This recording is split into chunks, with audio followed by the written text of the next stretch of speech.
Hello and welcome everyone to Straight Talk. This is our version of how do you get connected with the corporate members of CVMSDC. I'm Lasagna Berry, CEO of McPherson Berry and Associates, and the NBIC chair for CVMSDC.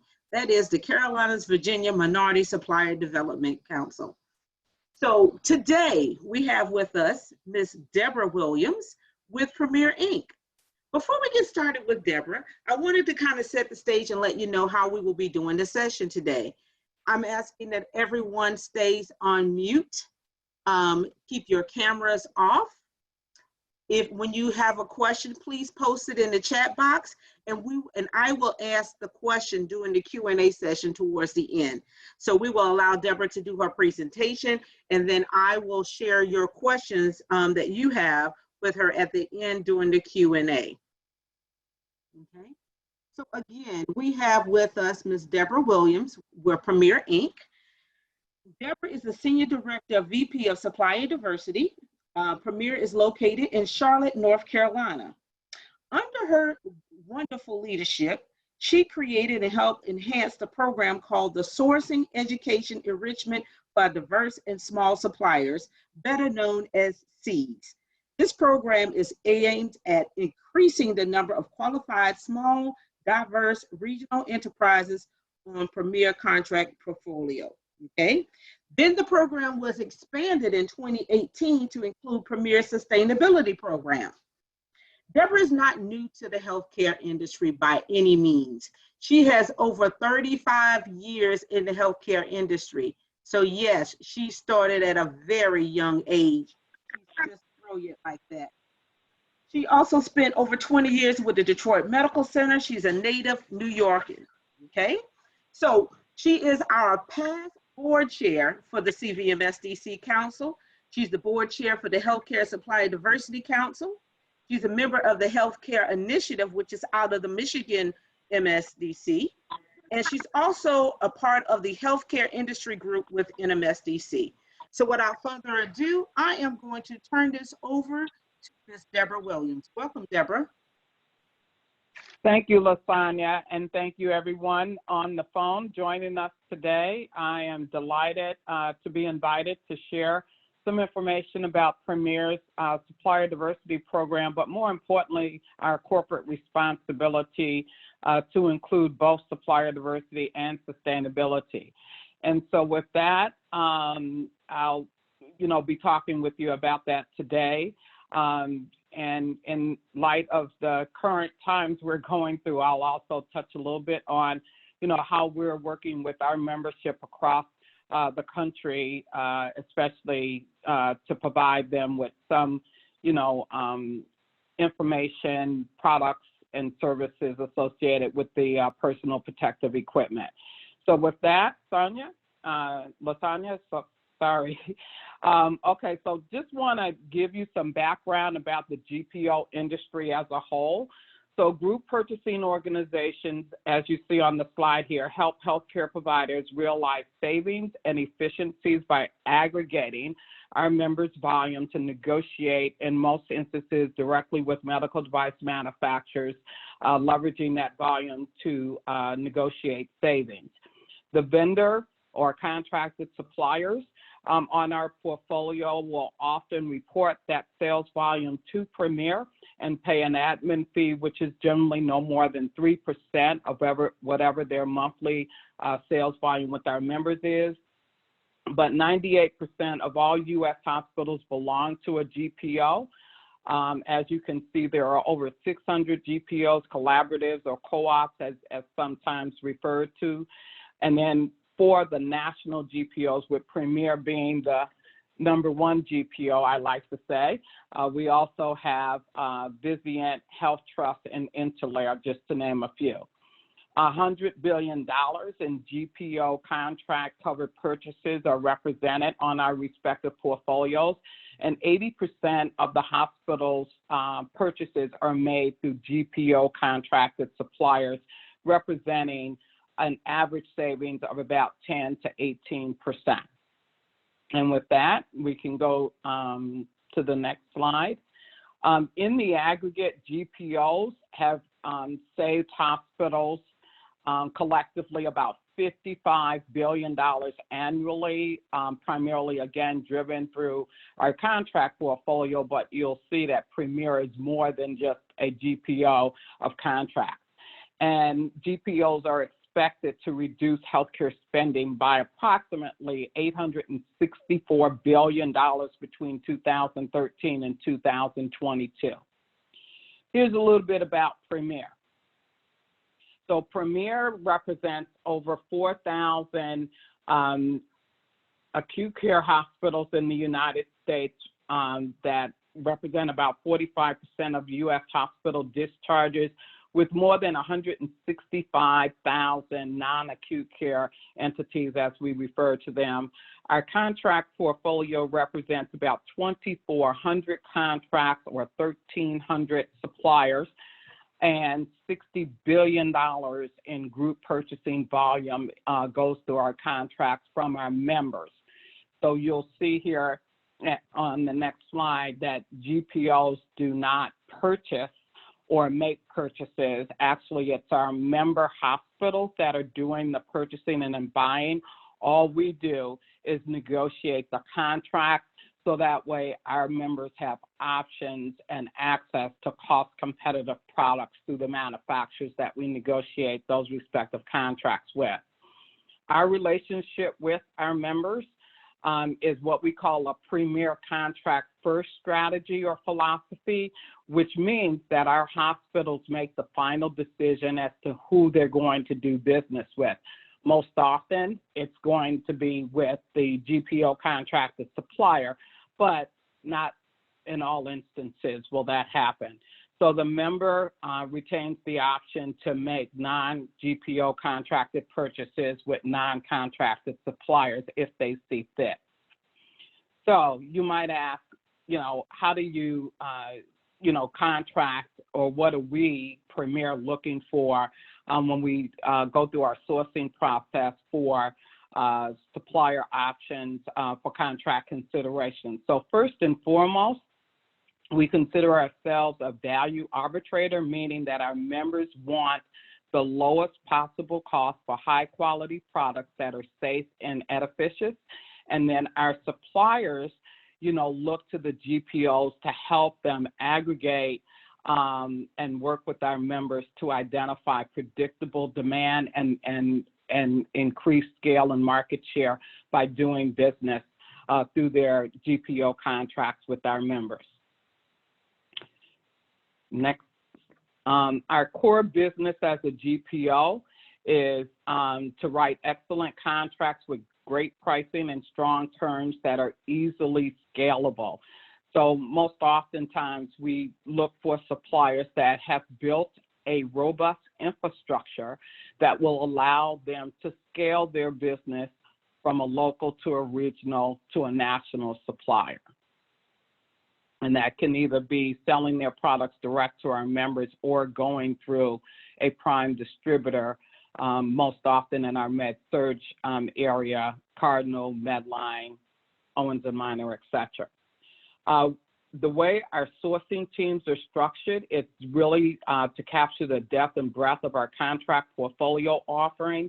And so as you can see here on this slide, we break our sourcing teams down into what we call service lines. And under each service line, there are a myriad of different categories that are managed through a committee process, but nonetheless, it's a full competitive contract portfolio that's coupled with contracting subject matter expertise support to make sure that we're providing our committees, our member-driven committees, with informed clinical and financial information to help them make the final decision as to who and what supplier will be selected for the contract award in that respective category. Contracting across the continuum of care, as you heard me say earlier, Premier is very broad in the representation that we have, but we do have a significant amount of our members that fall into what we call the non-acute ambulatory space, post-acute ambulatory care centers, community-based hospitals, etc. So as you can see here from this slide, we pretty much cover the gamut from our membership. It really expands across the whole continuum of care in the healthcare industry as a whole. All of our competitive bidding processes are performed in coordination with a 12-month calendar that is generally posted and updated on a regular basis through our Premier website. So each product that will be sourced will be represented on that calendar. The calendar will also indicate what quarter our sourcing teams expect to launch those sourcing opportunities in, what the status of each bid is. So if it's open, that means suppliers are free to register via that calendar so they can be considered in the sourcing process. If it's to be determined, that means that it's probably not open for registration at that point, but if it's closed, that means the window of opportunity for suppliers to continue to register via that calendar for contract consideration is closed. When the bid is due, or if it is closed, as I just indicated, you will not be able to register, and then it still aligns with those service line headings that we just saw on the previous slide. So our strategic sourcing process, because Premier sourcing teams are structured to provide a lot of support to the members on those committees, the main objective is to make sure that we have a systemic process across all of our service lines that include planning and creating strategy and collaboration with the members on the committee. We also internally will provide the analytical and contract negotiations to present to that committee as well.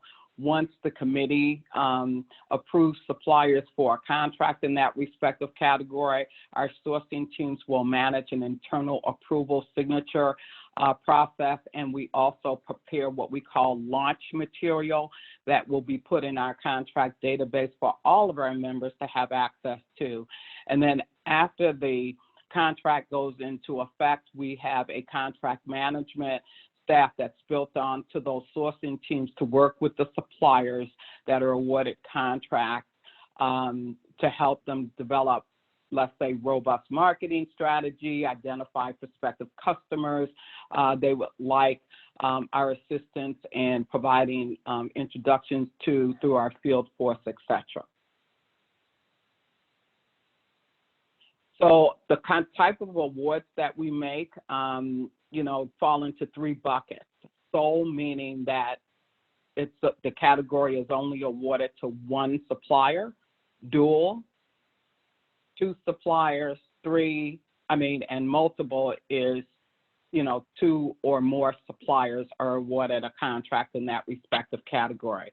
Again, the members on our committee, which are members from our hospitals, we do not have any committee where we have supplier representation. I think at some GPOs they do have, a committee comprised of suppliers. At Premier, we do not. All of our members on our committees are actually representatives from our acute care hospitals, which primarily drive the biggest percentage of the spend or sales volume from our suppliers. We have very few categories that are awarded sole. Most of our categories, or I should say 80 to 85% of our categories, are awarded either as dual or multi-sourced categories, meaning that we have more than one supplier on contract.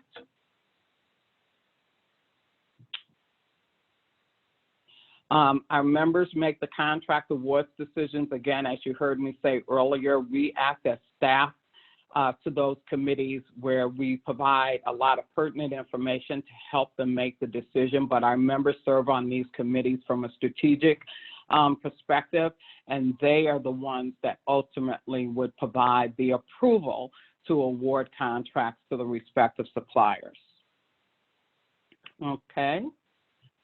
So how does Premier support contracted suppliers? As you heard me say earlier, We have a contract management strategy to work with our suppliers to help them build contract uptake. And I know this is a busy slide, so I'm not going to go through everything. I'm just going to hit on some of the highlights. So visibility to our members are primarily through the toolkits that we provide as an infrastructure within our contract, our electronic database for our members to see. So as you heard me say earlier, when a member goes into our contract database, they can see contract launch material that gives them an overview and executive summary of the category, the definition of the category, the suppliers that are awarded a contract, how those suppliers, a summary of how those suppliers compare in price, quality, et cetera. But they also have access to a value analysis tool to help them work internal to their respective organizations, to help them present that information to their internal constituents to confirm for themselves what decisions they're going to make and what suppliers they're going to typically do business with.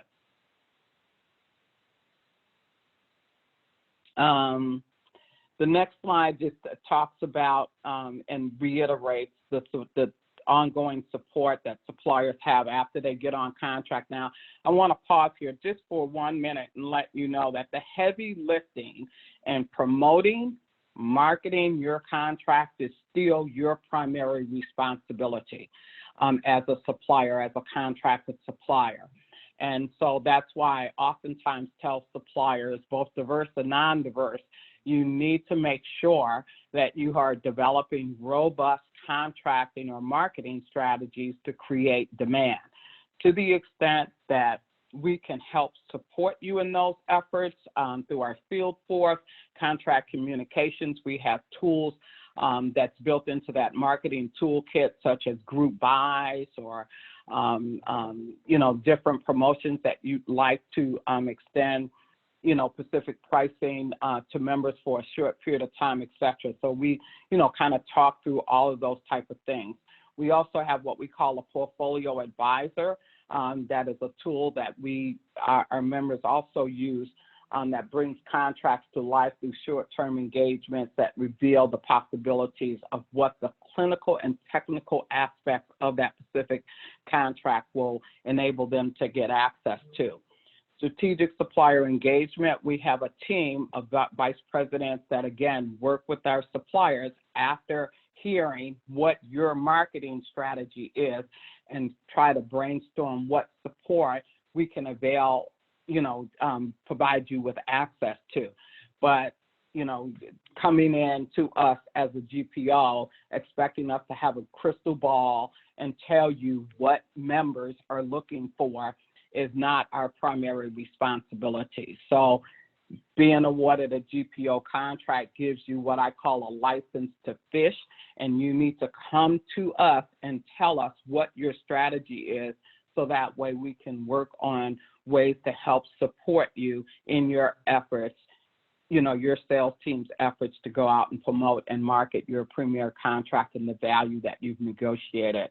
But you're still competing not only with the GPO contracted suppliers, but in some instances, as you heard me say earlier, the member always has the option to also use non-contracted suppliers. So you're still competing for their business, and that's why, providing you with some additional support after you've identified what your strategy is, is very good for that. Next slide. So UN Premier. So I'm going to talk a little bit about, in some ways, reiterate what I've just indicated, but on the next couple of slides, you'll see where, we're asking you as a supplier, because some suppliers are in their infancy, maybe they're a startup, they don't have any demand for their product. At the end of the day, a GPO contract will not help you in that regard, because if you don't already have resources internal to your organization, to expect that the resources from a GPO perspective is going to help you in that regard, I think it's going to be a little bit of a challenge. So we do ask you before you look at participating in a GPO contract process, is pursuing a premier contract right for your company. You heard me talk about those admin fees, 3%, let's say most often, of your reported sales volume. Is your profit margin built to be able to handle that? Expectations and things to consider, as you'll see on the next slide here, will also help you ask some very, I think, prudent questions before you look at going or participating in a sourcing process through a GPO, whether that's Premier or any other GPO.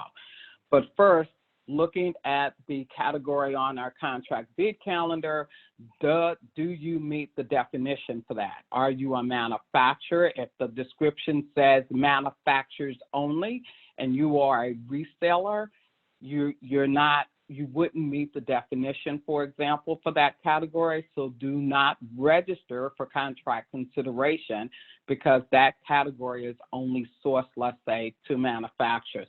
But nonetheless, let's say you are a manufacturer, identify, which products you private label or manufacture. Also look at your internal infrastructure to identify, are you currently doing business with healthcare facilities? Who are those healthcare facilities you're doing business with?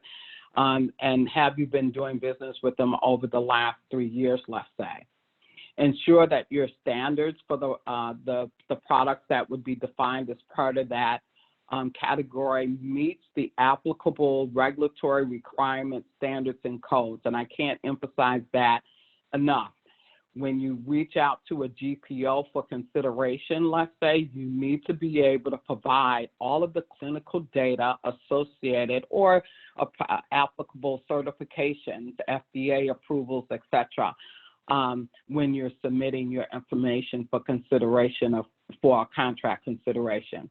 And then what commitment does your company have, and are you willing to invest in ensuring that you can operationalize your contract if you are awarded? And that includes not only the sales reporting part of the process, but also the marketing strategy, and have you positioned and built an infrastructure to scale your business from a local to a regional to a national. The next slide actually talks about fulfillment. Ensure you have avoided back orders on your products over the last 12 months. Your sales team, which I already indicated, but Premier's membership requires in some categories a supplier sales team that can cover a national basis. And you may, say, maybe not today I can't cover a national basis, but maybe I can build that infrastructure going from a regional, to a national. Products, Premier requires that all products in a given category be included in the final contract. So when you look at your breadth of product offering, don't only put on contract those high volume products, put all of the items that would be defined as part of that category, so that way your contract represents the full scope of what you can provide. And then also look at, the different, as we define them, class of trades. Who are your current customers in the healthcare industry, and the products that you provide and the pricing that you ultimately negotiate, is that available to all of our members, no matter what their designation is from a class of trade perspective, affiliate, acute care hospital, non-acute care entity, etc.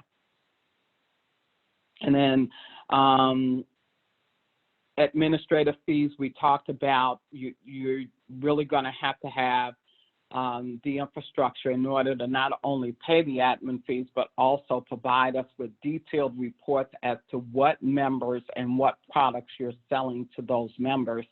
You're going to need to provide that information to us on a monthly basis. Now, I'll pause here for a minute because I think a lot of times, when I say admin fees, folks think, oh, well, that's the revenue, to the GPOs. Well, Premier as a GPO, and we're a publicly traded GPO, but nonetheless, a big percentage of what our suppliers pay us in admin fees are redistributed back to our acute care hospitals that are our members. And so, as you could imagine, they're using a lot of those admin fees that we share with them to cover any losses they may be incurring. And that's going to be especially important to them now during this period of pandemic, that we're in. So look at it as an investment in your customer and keeping them healthy while they are supporting you by doing business with you to keep you healthy as well. Premier Entity Code, that is a code that you'll see on our membership roster assigned to all of our Premier members. And so when you submit those monthly reports indicating what your sales volume is and with whom they're with, you're always going to be referencing the Premier Entity Code number for that member. But our suppliers also have a Premier Entity Code. And I might say that a supplier would never be considered a member of a GPO. You would always be designated as a supplier, but nonetheless, you will have a supplier Premier Entity Code as well. And then lastly, you'll see we have the Premier roster, which you are given temporary access to if you're participating in our sourcing process to hopefully identify Premier members that you're currently doing business with. So that way, when we tell your story to our committee, they know that the demand for your product already exists with some of our members, and that, makes you look even better, especially being a new supplier. Most often, our member hospitals on the committee would not have, know who you are.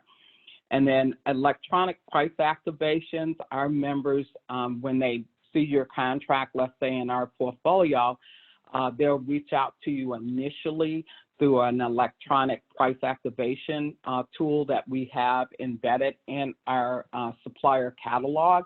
You'll get an email as the contracted supplier letting you know, and I oftentimes tell my small and diverse suppliers, you need to look at those electronic price activations and respond back as expeditiously as possible, but also build that into your marketing strategy so that when we're having conversation, we can be very intentional as to who you're focusing on, for prospective opportunities. The next slide, sales tracings, we talked about that. So with the relationships you may have with various dealers or distributors or resellers for your products, you need to be getting them to provide you with the detail as to who they're selling your products to, so that way you can create the report referencing, again, back to that membership roster to identify the Premier Entity Code. Now, I might add, in some instances, these distributors may charge you a fee in order for them to send you or give you access to the customers that they're selling your product to. You're going to have to pay them that fee because part of your responsibility as a GPO contracted supplier is to provide us with sales tracing reports, mapping it back to the entity code for those customers that distributor or dealer is selling your products to. And then from an account management perspective, I always say, to the extent that you can, actually have a person that's assigned, to manage all of that information from a GPO, per your GPO contract with Premier. It is a little overwhelming. So I'm not sure that, just putting it into an accounting, accounts payable process would really do you the full due diligence and helping you understand what value your GPO contract may be having. And then last but not least, some of you may already have contracts with some of our, with competing GPOs, for example. We have an exhibit in your in the contracts that actually have you telling us who those other GPO contracts that you have, so that way we can help you avoid paying admin fees to more than one GPO. But you do need to identify what other GPOs you may already have contracts with, and maybe, you know, you're extending, you know, premier member hospitals may be accessing that your price negotiated with another GPO. Again, we're just trying to minimize how much of an admin fee you have to pay. We don't want you to, you know, incur undue financial stress by paying more than one GPO. GPO affiliations, we just covered that. Eligibility: supplier cannot be listed by federal or state agencies as excluded, debarred, suspended, or otherwise ineligible to participate in federal or state programs. And the reason why I read that out is primarily because, you know, a lot of our hospitals are nonprofit hospitals receiving state or federal grants for some of the healthcare services that they administer. So we just need to make sure that we're not putting them in harm's way by negotiating contracts with any entity that would fall under, you know, the federal program as being excluded. Indemnification, you'll see that language in our master contracts, in our terms and conditions. So make sure that you're reviewing that to understand what the requirements are for the categories that you're looking or you're participating in the sourcing process for. And then contract performance and adhering to the contract terms are expectations of our membership. So our member hospitals expect us to make sure that suppliers that they're doing business with through the Premier contract portfolio is reporting their sales volume on a monthly basis. And the Premier agreements with suppliers includes Premier ability to terminate such agreements for convenience and for breach. So if we find that you're doing business with Premier members and you're not reporting that sales volume, that is where our members expect us to bring that discrepancy to their attention, and then it may be that we may need to terminate the agreement because the supplier, for whatever reason, may not be in a position to fulfill the responsibilities of their contract.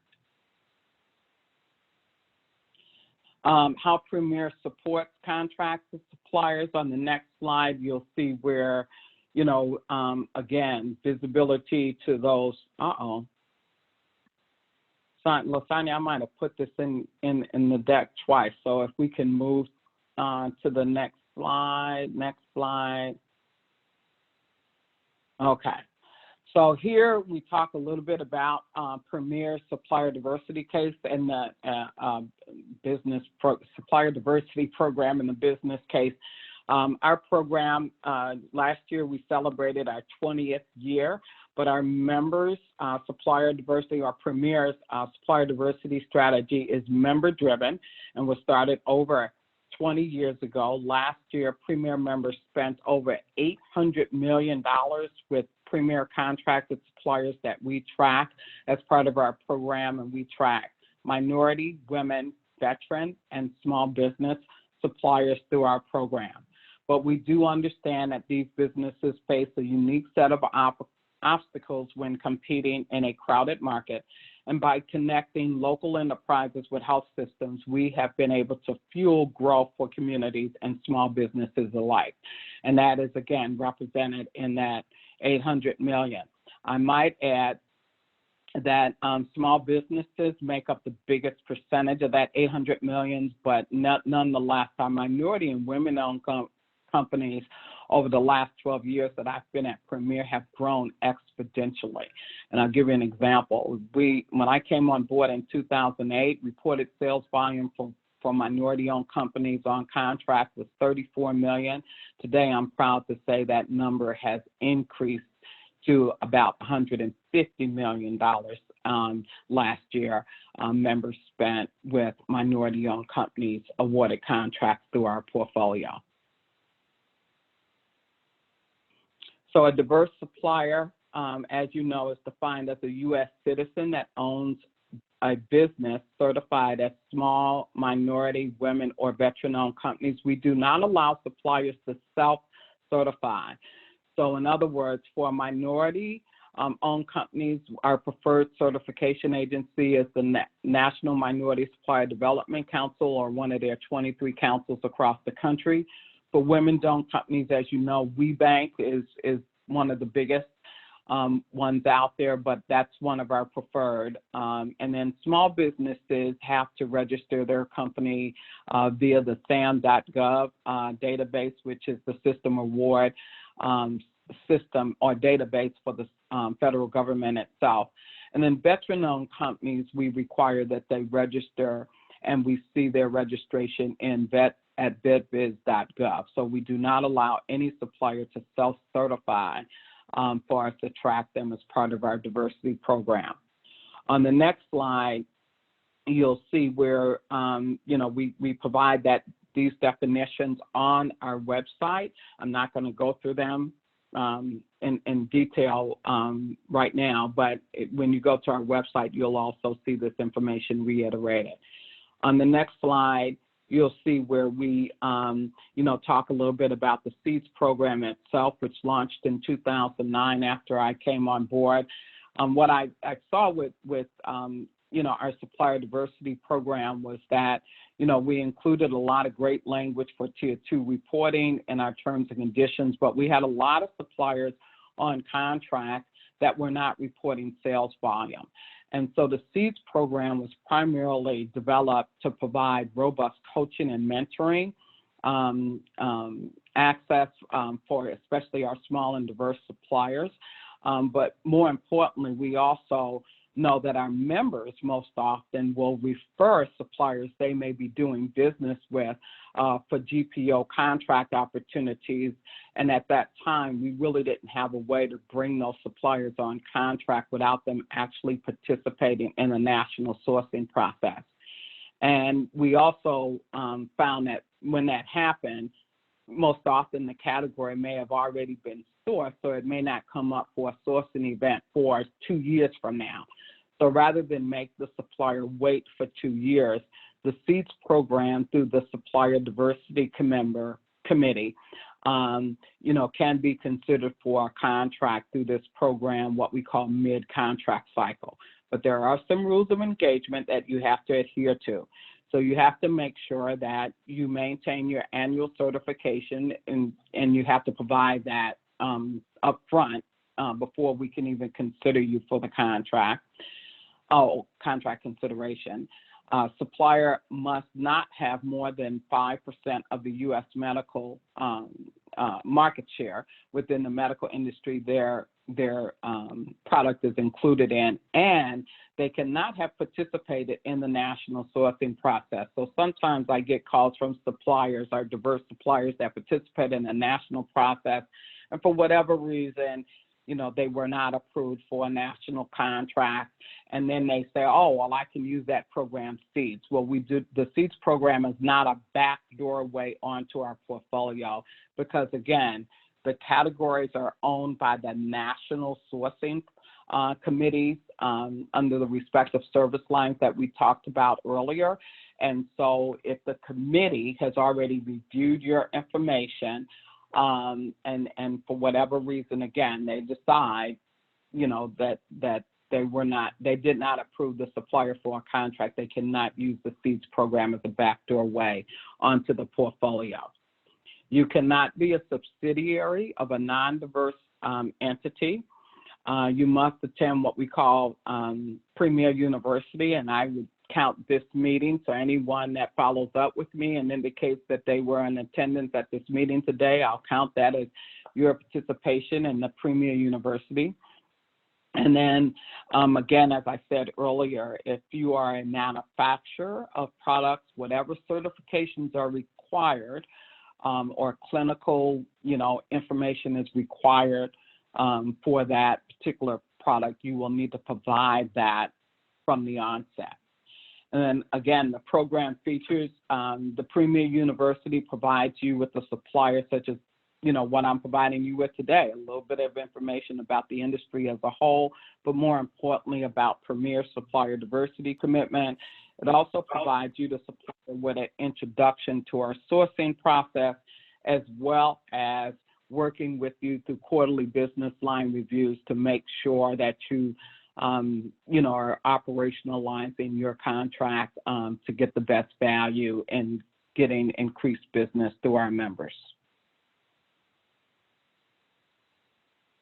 Okay, so how is Premier supporting our suppliers and our members by providing them with information and products associated with personal protective equipment? We actually developed in the last couple of weeks what we call an expedited sourcing process. And this is where we're taking the supplier through what I call our power walking vetting process to make recommendations for and recommended member evaluation. So as you can see, again, we're not just totally taking the word of any supplier based on the supplies that they have, but there is an evaluation, a limited evaluation of the suppliers and the manufacturers of such equipment and other items that are necessary for our members. For suppliers participating in the expedited sourcing process, Premier will check sources, references, publicly available information such as FDA databases. So basically, at the end of the day, you still have to meet the criteria, the minimum criteria that you would have had to meet if you were participating in a national 12-month process.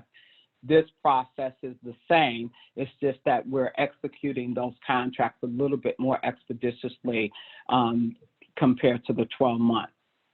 The next slide talks about, specifically what type of products we're including as part of this, what we call COVID-19 expedited sourcing process. And as you can see, it's a pretty detailed list of products. So if you as a manufacturer or a supplier of these products, please let us know by sending me an email, which you'll see at the end of this presentation. On the next slide, this is the criteria. As I indicated earlier, eligible products include category under protective allocation. Eligible suppliers are those suppliers that right now are currently on our portfolio, or maybe you participated in the sourcing process in that category and didn't get a contract. We'll revisit, consideration of considering you for an expedited contract. New suppliers with no previous relationship with Premier are also invited to be, for consideration as well. The contract terms and conditions, under this expedited process, the contracts are awarded for a 6-month period with an extension available based on member needs. And for suppliers with an existing contract with Premier in another category, we will use the most recently negotiated terms and conditions that you already have signed off on. So for new suppliers, we will allow the supplier to make only limited changes to the standard terms and conditions, and then any contracts will be identified as CO. So that way we can easily turn those contracts off at the expiration date of 6 months. It still requires a committee review and approval, so all of the information that you're providing, pricing, clinical efficacy about your product, etc., will still be reviewed by the committee that owns the category for final recommendation and approval. So how do you become a supplier? Whether it's for this expedited sourcing process I just reviewed, or just in general to go through the SEEDS program, or go participate in a national process because the category is on our bid calendar. The first thing you're going to do is go to our website at www.premierinc.com/supplier, and you're going to register your company in our supplier database. Within 72 hours, you'll get a confirmation that confirms your username and password, And that username and password will provide you with the ability to not only see the all of the categories on the calendar, but also to register if that category is expected to start a sourcing process in this quarter and upcoming quarter. So if you have any issues with your registration, you see that there's a contact number for what we call our Solution Center, because they're going to be able to help you work through whatever issues may be associated with your registration. Our process, our sourcing process, whether it's the national process, the seeds process, this expedited sourcing process I just reviewed, is all electronic. We do not do faxes, we don't do emails. So we do provide you with a way to get access to how to navigate, upload, review information once we launch that sourcing process and send you the invitation. The first thing you'll do is go through like a training module, so that way you can learn how to access all of the information through that electronic sourcing process. On the next slide, you'll see contract opportunities. Again, we generally show categories that we're expecting to launch for a sourcing event within the next 6 to 12 months. And so you'll see all of those categories indicated. Again, just be mindful to read the description, which is also on that bid calendar, defining what our expectations of the supplier would be. Are we looking for a manufacturer of these products? Are we looking for a distributor, et cetera? It'll also indicate our name for the category. So I would advise you, if you are a distributor or a reseller, please do not register if the category is indicated on the calendar sourced to manufacturers only, because we do not negotiate contracts with distributors. We would negotiate it directly with the medical device manufacturer for the product. And so with that, on the next slide, I think we have my contact information. Feel free to call me directly, send me an email. I'm generally very responsive. And so I'll turn it over to LaSonia so we can get started with the questions. And thank you for your Deborah. time and attention today. Thank you, Deborah. Thank you, Deborah. We're going to give you an opportunity to take a breather there. We do have several questions, and I'm just going to remind everyone, if you have a question, please post it in the chat box, and then I will share that question and ask it on your behalf to Deborah. So, Deborah, we got quite a few questions here, and I'm smiling because some of them I know the answer to because I've dealt with Premier. But just getting started, just kind of talking about it as far as champions for supplier diversity. Is that who champions supplier diversity? Is it Premier or is it the hospital? So from that standpoint. Well, I think it's a collaborative effort. We have a lot of hospitals that have supplier diversity programs, and they look to their GPO to support them, let's say when they do local or regional supplier diversity conferences, to help us from a GPO perspective get introduction to local regional suppliers that we can consider or they can consider for contract options through our portfolio. So it is member driven, and we support that member driven commitment that our hospitals have to supplier diversity. Okay, and I think you mentioned that you have like currently 1,300 suppliers. So what percentage of those suppliers are minority firms and what percentage of them are African-American firms? Okay, we do not track minority-owned firms by ethnicity, but right now, 15% of our diversity is minority contracts, excuse me. Suppliers, it's about 7% of our total suppliers. Okay. Do you have those numbers even by spend? I know you mentioned $100 billion spend. Do you have that broken down by the spend as well? Right. We do not share that publicly right now, but yes, we do track our members' spend with premier contracted suppliers, MBEs, WBEs, veteran, and small businesses. Okay. So we'll shift gears a little bit. So this question is, what are some of the common challenges you see for small businesses becoming vendors for your members? I think that the common challenges is most, if not some, small and diverse suppliers specifically do not have a robust marketing infrastructure to scale their business. They may not have, sales, a sales team that can go out and market and create the demand for their products directly with our members. They oftentimes don't have distribution relationships. For example, in our for med-surg products, most of our members have aggregated their spend, let's say with prime distributors such as a Cardinal. And so without having that member demand of the distributor to distribute that minority-owned company's product, sometimes causes a lot of challenges for minority-owned companies in building scale because quite often they don't have the infrastructure to pay, let's say, a Cardinal, whatever fees they would require, not so much to inventory their product, but to get that sales tracing report that they would need in order to report the sales volume back to Premier, through them with that member.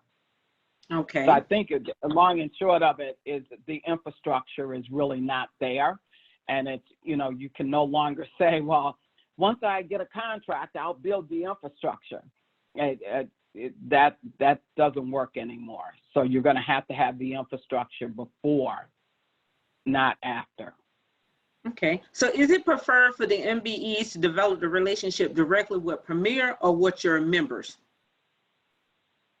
Well, I think the way I would answer that question is, the value of having a GPO contractor, especially if you're marketing to Premier members, having a Premier contract lets that member know, that you have a contract and that you went through a vetting process and your products, for most intentional purposes, are competitive with the other suppliers you may be competing with in that category through our portfolio. But, at the end of the day, once you get the Premier contract, you are responsible for now marketing directly to the Premier member in order to create the demand. Okay. So now we got a question that's kind of pretty much focused around your bidding of the contract. So if there's a bid that and the listing deadline has passed, will that particular project reopen to bidders in another 12 months?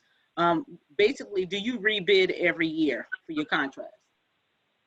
No, we do not. Actually, our contracts are negotiated based on 3-year terms in all of the categories on our portfolio. What we do, and we generally start our sourcing process for contracts expiring within the next 12 months. So we start that sourcing process 12 months prior to the current agreement's expiration date. But nonetheless, if you find that, your products or services is not shown on that bid calendar, or maybe it's not on the bid calendar, then you just need to send me an email so that way I can see to what extent, we have a category for your products and services on our portfolio to see if, you would be a good candidate for consideration for the Seeds program that's managed through the Premier Supplier Diversity Committee. Okay, so do you have to work with your members in order to be considered for a contract or get awarded a contract? You don't have to. I mean, at the end of the day, it could, if you're already doing business with Premier members, and you participate in our sourcing process, when we go to our committees, we can say, look, this supplier is already doing business with a lot of Premier members right now, and this is the value of the business that they're doing. It just demonstrates to the members on that committee that this supplier, you know, is already doing business with Premier members. I mean, but again, the member makes the final decision as to, you know, if they're going to do business with the Premier contracted supplier, or, you know, in some instances, they may make a decision to do business with a non-contracted supplier. Okay. So we saw a lot of the requirements for products. Is there a similar requirement list for service providers like marketing, HR? Yeah, you still have to meet the definition for the category, meaning that, you know, those would be like purchase services type items. Now, I'm just going to make a quick reference here. In those categories, there is no way a GPO or a hospital would consider diluting their value across 20, 30, 50, 100 suppliers. There's just so many different diverse options specifically out there, you know, for HR. I'm constantly getting, you know, emails from HR companies, IT companies, et cetera. And so there's just, you know, a whole lot of them out there. So generally, when we go through the sourcing process for those categories, we generally try to cover a good representation of having diverse options for our members to consider. And we generally will not add additional suppliers through our seeds program, because it is not our intent to oversaturate any category with too many suppliers, because at the end of the day, nobody sees value. The supplier coming on contract through the seeds program, we've done it in the past, let's say in that HR workforce solutions category, and the seed suppliers did not get any, you know, their infrastructure was challenged to be able to promote and market their Premier contract. Maybe some of the relationships with the MSP providers were challenged. It just posed a myriad of challenges, more so for the supplier, and they really did not see any value in coming on to our portfolio, whether it was through, you know, especially through the seeds process. So that's why we decided to no longer consider those categories for mid-contract opportunities through the seeds program. So just for clarification, because there's a question too in reference to executive and professional recruiting. So that's included as well on the HR, as the fact that you don't include those into your seeds program or your contracts. Then on the national portfolio, the executive recruiting category was folded up under workforce solutions, and under that designation, I call it an umbrella. So there's three parts to the workforce solutions category. It's referred to as HR staffing. The other umbrella under that pillar is workforce solutions pillar is technology. And then the last is managed service provider. So for executive recruiting, it would probably fall under the HR staffing category.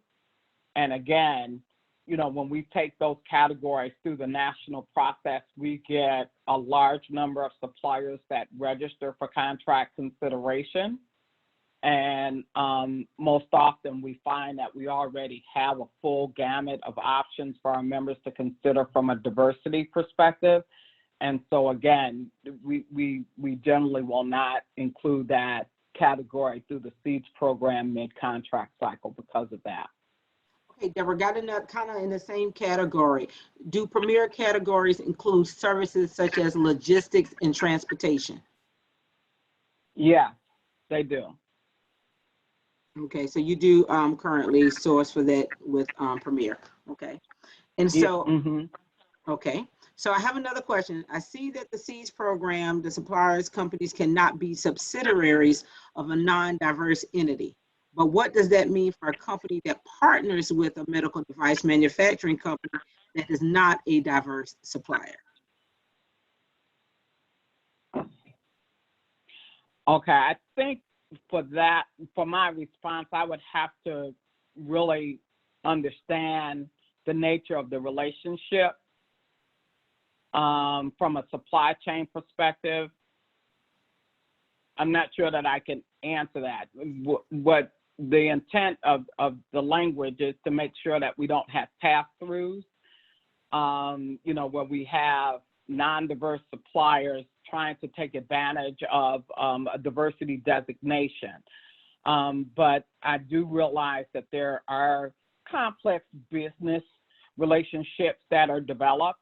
So I would really, you know, and invite that person to call me directly so that way I can get a full understanding of what their relationship from a partnership perspective entails, so that way I can confirm, you know, if they would be considered, let's say, a tier 1 certified MWBE.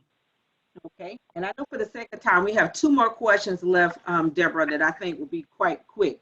But you mentioned the $800 million spend. Are you on target with that as an organization? Are you on target, below, above? Where are you as it relates to that spend in your targets? Okay, so that is not a target. Okay. That is what our members spent in 2019. Our premier members spent $800 million with premier contracted suppliers that we track as part of our supplier diversity program. Okay. And so we the last do have question, targets. We do go ahead, have I'm sorry. goals for our program. We do have goals for our program. So on an annual basis, you know, we track our member spend with premier contracted suppliers to confirm, and it's tied to my bonus. So it's to confirm if our member purchases with premier contracted suppliers have increased 5, 10, or 15% respectively. Okay. And so and we track that goal percentage not only based on our member spend on an annual basis, but also in the number of suppliers we have on contract as well. okay.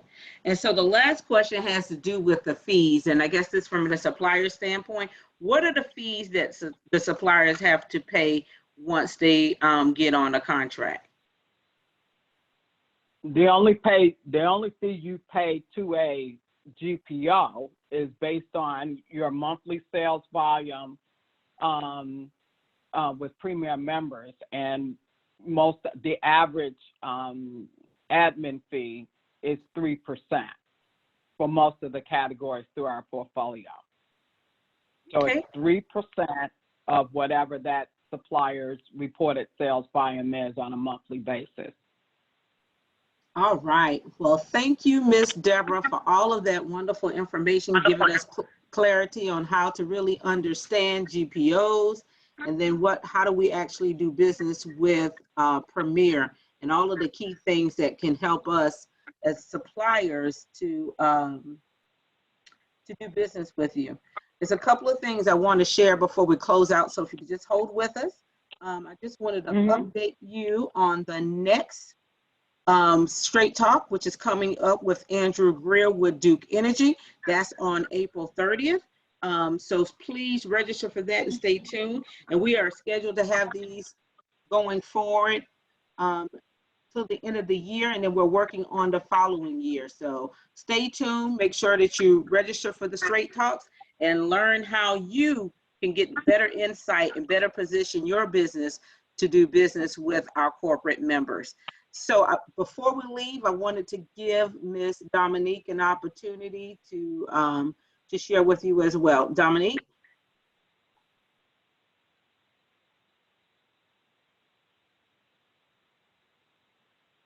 Dominique, are you there? Can you hear me? Yes, we can now.